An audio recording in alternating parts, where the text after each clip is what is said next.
What if every time you drove alone at night, someone was sitting behind you? Before all of this, my life was ordinary. I worked the closing shift at a warehouse outside the city. The pay was steady, and the drive home was usually peaceful.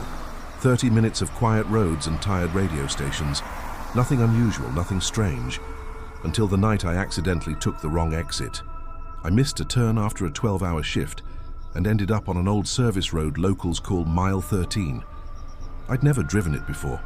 It was narrow, poorly lit, and lined with tall, dead trees leaning over the asphalt like they were warning me to turn back. I didn't.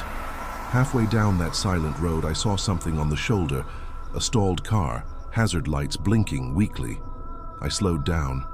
Habit, human instinct. I leaned slightly to check if someone needed help. That's when I saw him. A man in a dark coat standing perfectly still next to the broken down car. Not waving, not signaling, just staring at me as I passed. His face was pale, almost grey, and his posture wrong. Too straight, too rigid. I drove faster and never looked back. I didn't know it then, but that was the moment everything changed. 2 nights later, I was driving home on my usual route when I checked the mirror and froze. There was a silhouette in the back seat, tall, motionless, sitting exactly like the man by the broken down car. I turned around, heart pounding. The seat was empty. I told myself it was fatigue, a trick of the mirror. A leftover image burned into my mind from Mile 13. But the next night, the silhouette appeared again. Same shape, same posture, same stillness. This time it leaned slightly forward, as if trying to listen to my breathing. I pulled over and checked every inch of the car, even underneath the seats. Nothing. No signs of anyone or anything having been there. I planned to forget it, ignore it, pretend it was stress. But logic falls apart when reality refuses to cooperate.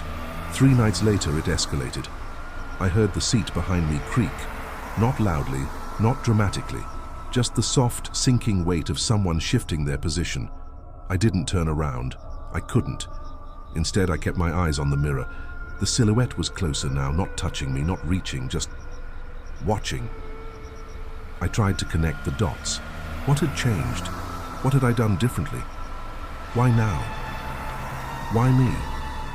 And then I remembered the man on Mile 13. The more I thought about him, the more everything aligned.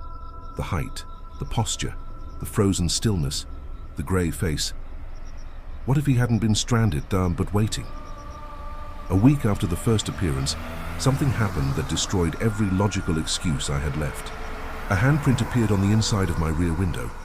Not mine, not smudged, but clear. Long fingers, narrow palm, pressed from the inside. That was the moment I admitted the truth.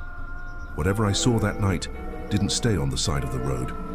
It got in my car, I sold the vehicle the next morning and bought another one in cash. I didn't tell the dealer why, I didn't tell anyone. I just wanted distance. Physical distance from whatever I had picked up on Mile 13. The first night driving the new car was the first time I felt hope in weeks, until I looked in the mirror. The silhouette was there, closer than before, head slightly tilted, as if it had learned something new about me. That's when the final piece clicked.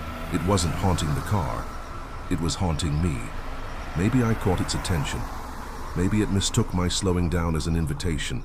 Maybe it needed someone to follow. And I was the one who didn't drive away fast enough.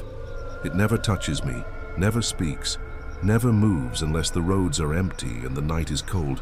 But I know it's there. In the mirror, always in the same spot, always waiting. And on the nights when the air inside the car suddenly drops a few degrees, I can feel its breath on my neck. Not angry, not violent, just present. Some passengers don't need doors. Some passengers choose you the moment you slow down, and once they get in, they never leave.